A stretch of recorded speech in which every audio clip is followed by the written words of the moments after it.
only 3% from $213 billion to $206 billion 1920 to 2021. Now, what is very creditable is that all over the world, one sector which lost hugely during the pandemic was travel and tourism. And in India, during this period of the pandemic, we have lost over $21 billion in terms of tourism revenue. In spite of that, we were down by only $7 billion for the full year. In the first 5 months of 2021 alone, service exports have touched 95 billion with a growth rate of 14%. And this is unprecedented because the growth rate of the services sector, export sector, has been about 7%. Services exports in September were $20 billion, exhibiting a positive growth of 19.5% vis-a-vis September 2020. And let me remind you that tourism has still not opened.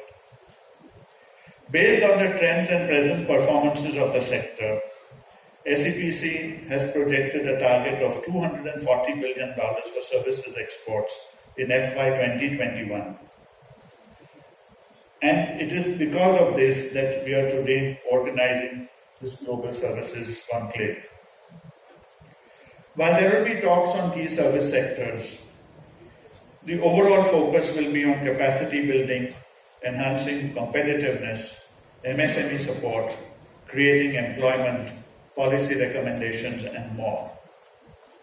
Post the conclave, SEPC will present a detailed report to the Ministry of Commerce and Industry, outlining a strategy roadmap for the services sector to not only sustain a high growth trajectory, but also enhance its contribution to India's GDP and external trade. IT/ITES, travel tourism, education services, healthcare including medical value tourism, audiovisual and gaming, management consulting services. This will be the key sectors driving service exports in the future, and as they are doing today. Leaving aside IT/ITES, whose share is nearly 50% in total exports, the rest of the exports growth has to come from the champion services sector and other services, which could be about $125 billion approximately for the year FY 2021-22. The challenges that each sector faces are unique and deserve acute policy attention. The sectoral presentations will set the tone and tenor of the conference. The Honorable Minister will soon join us. We'll quickly brief him on the proceedings as they have happened. And I can assure you that you will be in for a very, very interesting interaction. Let me also say one thing. Mr. AmitYadav, Director General, DGFT of Foreign Trade, is here with us. Other senior Commerce Ministry officials are here with us. During the pandemic, I was fortunate to witness the way the government of India, under the leadership of Prime Minister Modi, and especially the Commerce Ministry, under Shri Piyush Goyal, the Commerce Secretary, the DGFT and the others worked. Every month, if not more often, we had over a 4-hour Zoom meeting with all export promotion councils and including services. And in these meetings, every single problem of exporters was, wherever possible, immediately addressed. There were at least 40 other officials who were participating in these meetings, and immediate decisions would be taken. and after each EPC would finish presenting their issues, the Commerce Minister would take over, and without reference to a single piece of paper, remember what the problems were, what the solutions would be, and showed him complete mastery over his ministry. So I must commend the Commerce Ministry and all present here for the humongous effort that they have put in during the pandemic. It is partly because of that today we have seen a recovery which is, under the circumstances, it's absolutely unbelievable, because not only are we growing from the pandemic year, but we have surpassed all records, even of the past. And we have never touched almost $650 billion of total exports. I will also, once the minister is here, raise a lot of issues to do with the services sector, make a few suggestions on how this sector can benefit from government, I won't use the word intervention, but government's encouragement and motivation. But once again, thank you, all of you, for being here with us. Thank you.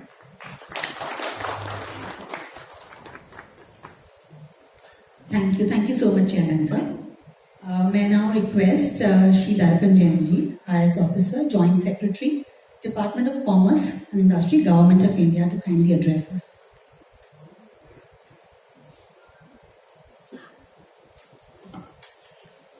Thank you so much. Dignitaries on the dais, dignitaries off the dais. Very good to see all of you in a physical mode. Services is I would say, champion area of Indian exports. We were around 10 billion 20 years back, and now we have touched $215 billion US dollars. So it is an area which has seen very good growth which has surpassed the growth in merchandise exports and has a potential to grow even faster. WTO as well as many international organizations, actually they predict that maybe by 2040 the services share in the international trade will overtake the goods trade. So services is an increasingly important area, and even in goods trade, a lot of value addition is actually services. In fact, when we discuss about services, we start with education, we go into research, health. So everything is then support services in terms of financial services, construction services, logistics services. So goods has component of all these services. Now, today we are discussing how we are planning, exploring our future beyond IT enabled services. We all know that out of this $215 billion US dollar which I was telling, a predominant share is our IT and IT enabled services. Now, there are many champion sectors which have been identified. In fact, 11 more sectors apart from our IT and IT enabled services which have been identified for focused attention. And a lot of work has already been done in these champion sectors. But still we have a very, very long way to go. Just to give some numbers, if we take tourism, worldwide we have more than 1 billion people who are traveling, and we have a very, very small share of that. We are smaller than even countries like Thailand, Malaysia in terms of international tourists. Education, if you see, higher education, we have more than 5 million students who are traveling to different countries to take education. India we get around 50,000 students. For healthcare, there are no exact estimates on what is the healthcare market for international patients, but a lot of research studies have pointed out that it is around 100 billion US dollars, and we are around 2 to 3 billion US dollars. Construction is again a very, very big area. Audiovisual sector is in billions and billions of dollars, the overall share of the international market. So there is a big market out there in services sector. That is the point which I want to make, and in sectors other than IT and IT enabled services. So we have a big market to access, exploit, reach out to if we have to really grow in our exports. Now, what could be the strategies to grow? So I will not take much time because there is very limited time available. I will only point to some 5 important items from my side, which I think are very critical when we are looking into future for growth of our services export.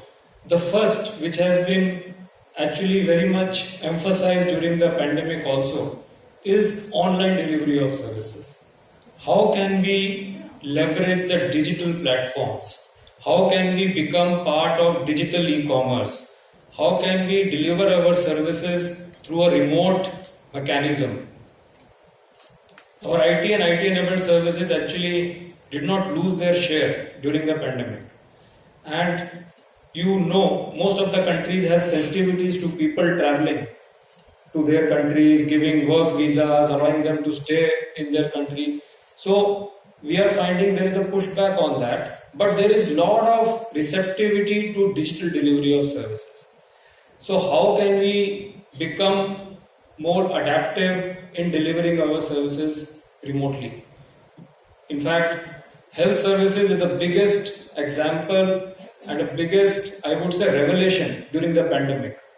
The teleconsultations has actually grown in last 10 months to an extent which it has not grown in last 20 years. We are all seeing each state is having a hub and a spoke model where B2B as well as B2 citizen, the doctor to doctor and doctor to citizen services are being delivered through telemedicine mode.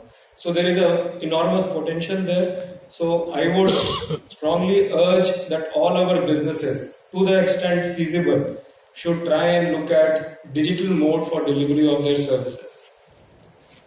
While doing so, we will have to prepare ourselves for a number of things like data privacy. We will have to prepare ourselves for ensuring that we are within the regulatory regime of that particular country. So digital delivery is one. The second thing which I would like to point out is many of the professional services, a lot of professional services are our champion services, like architecture services, engineering services, medical services. So all these services, chartered accountant services, legal services, all these services are driven by professionals. And recognition of professionals varies from country to country. And we also have our professional bodies which are regulating these professions in our country. The Bar Council regulates the legal profession, the Nursing Council, they regulate the nursing profession, there is a Veterinary Council for veterinaries, Chartered Accountant Association for Chartered Accountant. So all these professional bodies, through all these professional bodies, we need to reach out to other countries for mutual recognition arrangements. So arrangements on a reciprocal basis that they should recognize our professionals and we can recognize their professionals. I think with the kind of talent which we have, the strong foundations which we have in our professional institutions, I think we need not worry about giving a reciprocal market access on the professional services. So I think that is a big area, and allied to it is not only regulated professions, but number of other skills also, like our electricians, like our plumbers, like our allied medical professionals. So we need to harmonize our professional I would say, qualifications with the standards which are there at the international level, and try and ensure that we get recognition and enter into MRAs with the countries of our interest. So that is the second point which I would like to urge. The third point which I would like to mention is the reforms which are required, the policy and the regulatory reforms which are required. We have seen a lot of work which has been done in that particular context. You would have seen work from home was enabled for SEZs. The other service provider licensing requirements were rationalized by Department of Telecommunication. The new education policy which has come will enable digital delivery of education services, online delivery of our education services, allowing foreign campuses to establish presence in India, allowing our campuses to go and establish presence outside. So I think reforms in our different services sectors is a way forward, and we have tried to work with many industries, many associations in putting together a compendium of reforms which we need in each sector, so that we can expand our exports. And these reforms need to happen not only at the central level. Many of the reforms need to happen at the state level. When we talk about services, I worked as Commissioner Industries in Government of Karnataka. We used to have industrial policy. We never had services policy. Then we partnered with SEPC. We came out with a policy on services. How we can incentivize our services? How can we remove the impediments which are there for our services sector to grow further? So that is the third thing which I would like to mention about the services sector reforms and the policy changes. The fourth one which I would like to mention is the FTAs. We are now entering, so FTAs is basically market access, and market access in services is a bit different from what is the format for market access in goods. In services, we get a lot of certainty on what we get in the market. So we are now negotiating FTAs with many important countries. We are negotiating with UK, we are negotiating with Australia, we are starting with Canada, so we are starting with the European Union. So these are big services markets. Now, how do we translate our requirements in these markets into actual text? So that is the challenge. So for that, we would need very close interaction with the industry through SEPC, through other business chambers, to ensure that we get the best out of these FTAs. That is the fourth thing. And last thing which I would like to mention, for SEPC, we have been discussing in SEPC many times, we should have a dynamic B2B portal, a portal which can be used by our service providers to reach out to markets abroad. We should have continuous engagement so that people outside know who are the service providers in India. They can see our credentials, and then we can get more and more business. One more thing there in SEPC, I would urge them to put on their website list of all service providers in our country, in all the important sectors.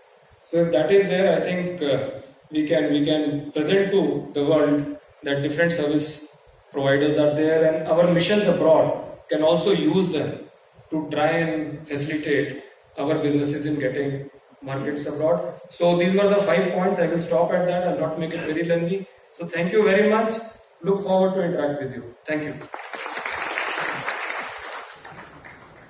Thank you so much, Mr. Jain, for the insightful talk. I would now request Shri AmitYadav ji, Director General DGFT, to kindly address us.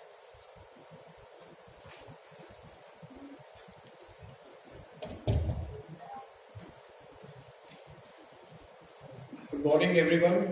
Good morning to all the people on the dais and all the invitees who are present here. I think so. Let me at the outset say that what Mr. Davar was saying at the beginning, April onwards last year, 2020, we probably have had interaction with the export promotion councils on a monthly basis, sometimes even more than a month. And there are 28 export promotion councils other than the commodity boards and the authorities. And one common theme Mr. Davar always said was, yeah, you talk a lot about goods. 27 of them represent, and these boards represent the goods. What about services? And I think so he kept the services flag flying throughout the interaction we had with him, with the Honorable Minister had on large number of occasions. And I think so he brought the focus back always in the discussion of the services. So I think so that's one part of what he did was the advocacy which he continued, and I think so that's the important part, that somehow when we talk about trade, we always look at, or we talk about goods, the focus on trade gets slightly different. The whole thinking is it's growing, it is happening on its own, we don't need to do much about it. And I think so that's what Darpan was saying, that there are ways in which we can improve on whatever our service trade is and where we can leap from. And I think so just to put it in perspective, if we had 300 odd crores of services, goods exports last year, then we had 200 odd crores of services. So that makes it 500, and it's 2/5 of it. That means 40% of our exports came from services. So that gives it puts you in the perspective of where we are on the services trade. This year we've had a very ambitious round of discussions, interaction, and target setting on the goods. And Mr. Davar was always asking, what about services? How can we put in something for the services? And I think so he said internally that we will work on something which is 240 odd crores, billions, in US dollars. As we move along, if you are keeping a target for $400 billion for the goods. And I think so the way we are progressing, my figures say that it's already 115 US dollar in the first 6 months from services export. So we are probably on the right course for that internal target which he set on his own. That's not something which we worked with interacting in a big way, and I think so probably we are there, but then as people say, he will mage more, and I think so what we are looking from the commerce point of view, the Ministry of Commerce, and the way we are seeing its progress, that we are looking of $1 billion in the next 3-4 years. And I'm sure the Honorable Minister is going to speak a lot about that.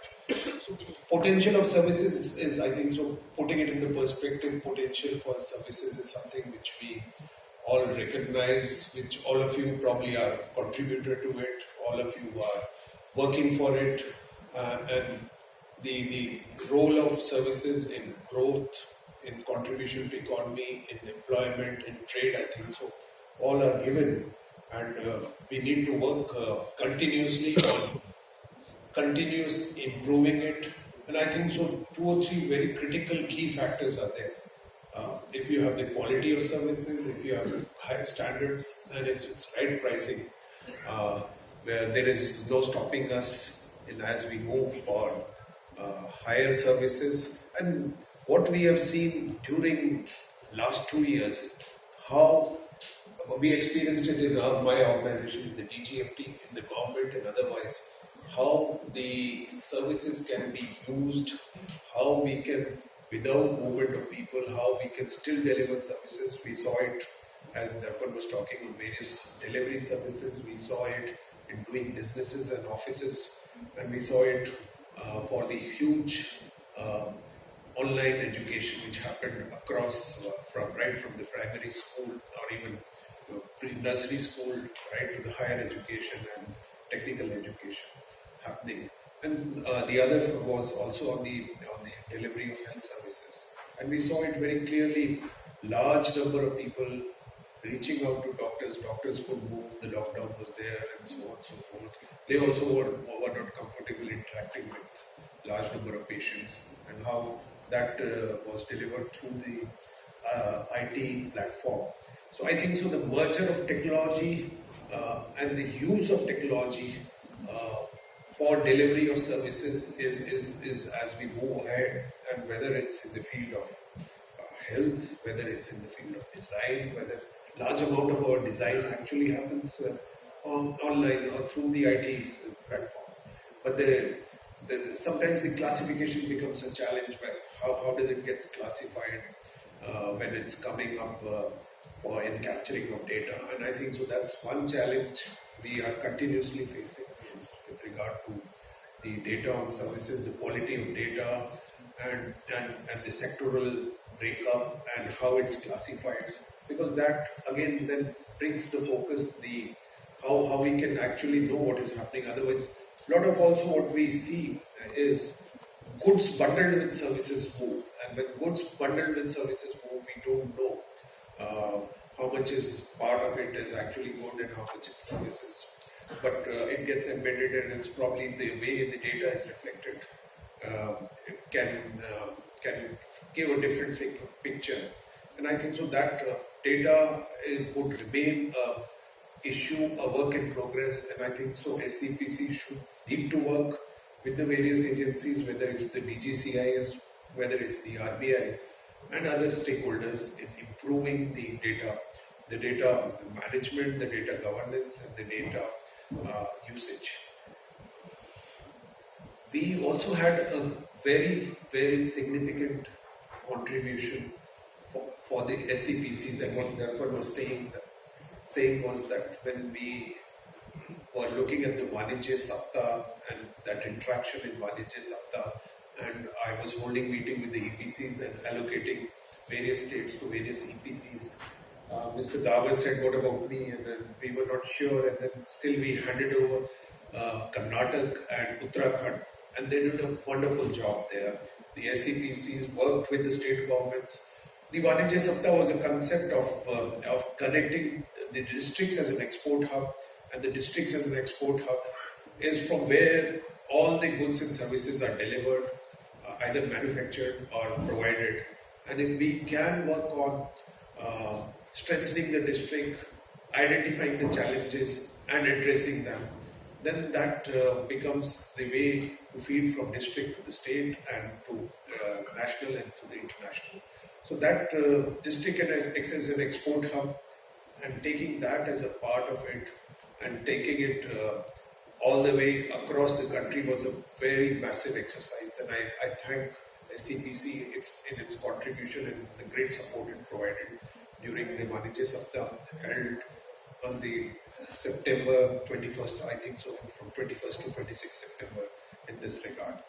So that's again how we can channelize, how we can work together, how we can provide the platform, and I think so build in the awareness on and recognition on the services, as what Darpan was saying with regard to the Karnataka government putting in something on the services. And as we are getting district profiles and district export strategies made for all the 739 districts across the country, we are ensuring that it does not only talk about goods, it talks about services also. And some of the districts, the major potential is probably on the services rather than the goods, especially some of the states or the districts where which are hilly, mountainous, and so on and so forth, where tourism is a much bigger potential than any other of the manufacturing which can take place. We also would require, as we move along on the FTA engagement, and I can tell you I'm leading two of the FTA engagements what Darpan was talking about. One is the India-EU and one is India-Australia. And what we see is that the inputs which feed into our negotiation, which feed into our seeking market access in these areas, we need to have a much more stronger interaction, and that goes for others, so which I may not be dealing with, but the other colleagues are dealing with, probably UK, UAE, and as we go along for other nations which are in the pipeline. So that is another interaction that makes a difference. If we can get it, clinch it, that becomes a certainty, that becomes a direct market access. as we go along. And the other thing is, we are, as in the department, and I'm sure you would be aware, we have now looked at services being made into two parts. A separate dedicated officer has been assigned only on this domestic services part of it, while the other officer will look after on the international part of it, which is the WTO and related matters. So we have recognized, I remember in 2007-8,